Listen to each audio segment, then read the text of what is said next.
Everyone, previous క్లాస్లో reverse value గురించి తెలుసుకున్నాం కదా ఇన్ పైథాన్ ప్రోగ్రామింగ్. సో ఈ వీడియోలో ప్యాలిండ్రమ్. సో ప్యాలిండ్రమ్ మీన్స్ మనకి either both sides, front side చూసినా రివర్స్లో చూసినా మనకి సేమ్ వర్డ్ అనేది వస్తే దాన్ని ప్యాలిండ్రమ్ అని కాల్ చేస్తాం. Example, madam, level. సో ఈ డైరెక్షన్ చూసిన, ఫార్వర్డ్ డైరెక్షన్ చూసిన, బ్యాక్వర్డ్ డైరెక్షన్ చూసిన మేడం అనే కాల్ చేస్తాం. లెవెల్ ఏ విధంగా చూసినా మనకి లెవెల్లోనే వస్తుంది. నెక్స్ట్ జలగా. సో ఇలాంటి వర్డ్స్ అన్నీ మనం ప్యాలిండ్రమ్ అని కాల్ చేస్తాం. ఏ వర్డ్ని రివర్స్ చేసినా, నార్మల్గా ఉంచినా అది ఒకే విధంగా మనం రీడ్ చేసేది ప్యాలిండ్రమ్ అని కాల్ చేస్తాం. ఓకేనా? సో ఇక్కడ ఎగ్జాంపుల్ ప్రోగ్రామ్ రాద్దాం. సో ఫస్ట్ యూజర్ చాయిస్గా ఒక టెక్స్ట్ అనేది ప్రింట్ చేయడం కోసం ఎంటర్ ఈ స్ట్రింగ్ ఆర్ నేమ్ అని మనం ఇస్తాం. సో ఆ ఇచ్చిన నేమ్, ఆ ఇన్పుట్ని మనం ఒక నేమ్ అనే వేరియబుల్లో స్టోర్ చేయడం కోసం ఇక్కడ నేమ్. ఓకేనా? సో ఇన్పుట్ వచ్చేసి enter a string or name. Next print a value అయితే యూజర్ ప్రింట్ చేశారో ఆ వాల్యూ అనేది మనం అగైన్ మళ్ళీ ప్రింట్ డిస్ప్లే అవ్వడం కోసం ఈ ప్రింట్ అనేది original string name.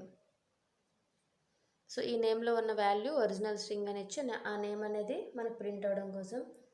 So next ఇక్కడ ప్రీవియస్ క్లాస్లో నేను రివర్స్ ఆఫ్ ది స్ట్రింగ్లోని స్లైసింగ్ కాన్సెప్ట్ గురించి చెప్పాను కదా.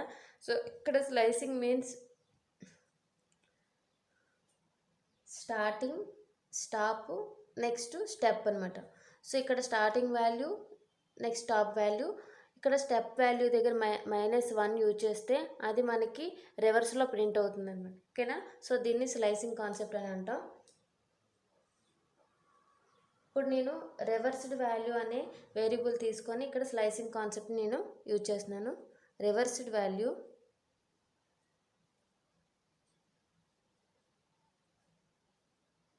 నేమ్ -1. సో రివర్స్లో మనం ప్రింట్ అవడం కోసం నెగిటివ్ వాల్యూ ఇచ్చాను ఇక్కడ. Next print.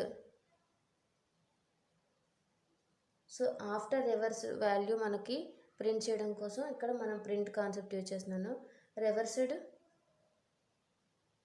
String,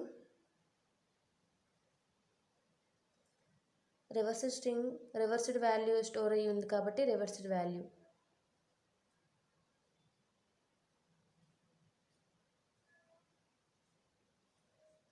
next condition check చేద్దాం. సో ఇప్పుడు మనకి ఒక నేమ్ అనేది యూజర్ నుండి ఇన్పుట్ తీసుకున్నాం. సో ఆ నేమ్ ఏంటి? ఫర్ ఎగ్జాంపుల్ మేడం అనే నేమ్ తీసుకుంటే మనకు ఆ మేడం అనేది ఒరిజినల్ నేమ్ అవుతుంది, మనం ఇచ్చిన నేమ్. అది ప్రింట్ చేస్తాం. ఆఫ్టర్ దట్ మనం ఇక్కడ స్లైసింగ్ మెథడ్ యూజ్ చేసి అది రివర్స్లో మనకి ప్రింట్ అవ్వడం కోసం నేను ఈ లాజిక్ యూజ్ చేశాను. సో ఆఫ్టర్ స్ట్రింగ్ రివర్స్ చేసిన తర్వాత మనకి రివర్సల్ స్ట్రింగ్ అని వచ్చి మనకి ఇందులో ఉన్న వాల్యూ అనేది ప్రింట్ అవ్వడం కోసం ఇక్కడ నేను ఈ స్టేట్మెంట్ యూజ్ చేశాను, ప్రింట్ స్టేట్మెంటు. నెక్స్ట్ ఇక్కడ కండిషన్ అనేది చెక్ చేస్తాం. ఇన్ కేసు మన రివర్స్ చేసిన వాల్యూ అనేది సేమ్గా ఉండకపోతే అది నాట్ ఏ ప్యాలిండ్రమ్. ఒకవేళ ఈక్వల్గా మన ఒరిజినల్ వాల్యూ, రివర్స్డ్ వాల్యూ ఈక్వల్గా ఉంటే అది ప్యాలిండ్రమ్ అని, ఒరిజినల్ వాల్యూ, రివర్స్డ్ వాల్యూ ఈక్వల్గా లేకపోతే అది నాట్ ఏ ప్యాలిండ్రమ్ అని మనకి టెక్స్ట్ మనకి ప్రింట్ చేయడం కోసం నేను ఇక్కడ ఇఫ్ కండిషన్ అనేది యూజ్ చేస్తున్నాను. Name equal to reversed value print. So in case name reverse value equal ఉంటే మనకి ఇట్ ఈస్ ప్యాలిండ్రమ్.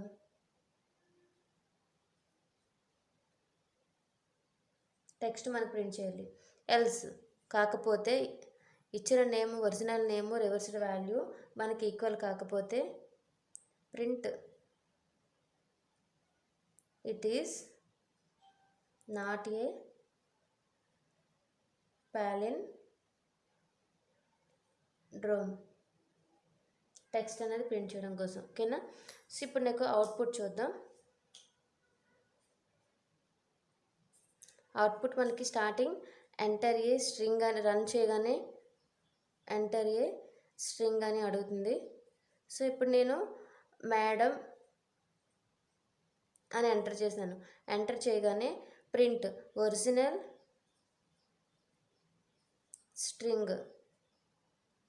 స్ట్రింగ్ వచ్చేసి మేడం. ఓకే, నెక్స్ట్ ఇక్కడ రివర్స్ అవుతుంది కదా, ఆఫ్టర్ రివర్స్ మనకి రివర్స్ స్ట్రింగ్ అని ప్రింట్ అవుతుంది. Reversed string. సో మేడంని రివర్స్ చేసిన మనకి మేడం అనే ప్రింట్ అవుతుంది కాబట్టి మేడం అని ప్రింట్ అయింది. సో కండిషన్ చెక్ చేస్తుంది. Name equal to reversed values రెండు ఈక్వల్గా ఉన్నాయి కాబట్టి ఇట్ ఈస్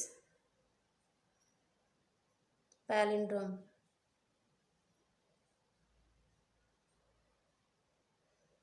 అని ప్రింట్ చేసింది. ఇన్ కేస్ మనం ఇక్కడ ఎంటర్ స్ట్రింగ్ దగ్గర ఫర్ ఎగ్జాంపుల్ లావణ్య అని ఇచ్చాను అనుకోండి. సో లావణ్య ఇచ్చేటప్పుడు సో ఒరిజినల్ వాల్యూ దగ్గర లావణ్య, రివర్స్డ్ వాల్యూ దగ్గర AYNAVAL. సో ఇక్కడ ఈక్వల్గా లేదు ఒరిజినల్ వాల్యూకి. సో అప్పుడు మనకి ఇక్కడ it is not a palindrome అని మనకి ప్రింట్ చేస్తుంది అనమాట. So this is a palindrome concept. So ఏమైనా డౌట్ ఉంటే కామెంట్ చేయండి, రిప్లై ఇవ్వడానికి ట్రై చేస్తాను. నెక్స్ట్ వీడియోలో ప్రాక్టికల్గా రన్ చేసి చూపిస్తాను. Thank you.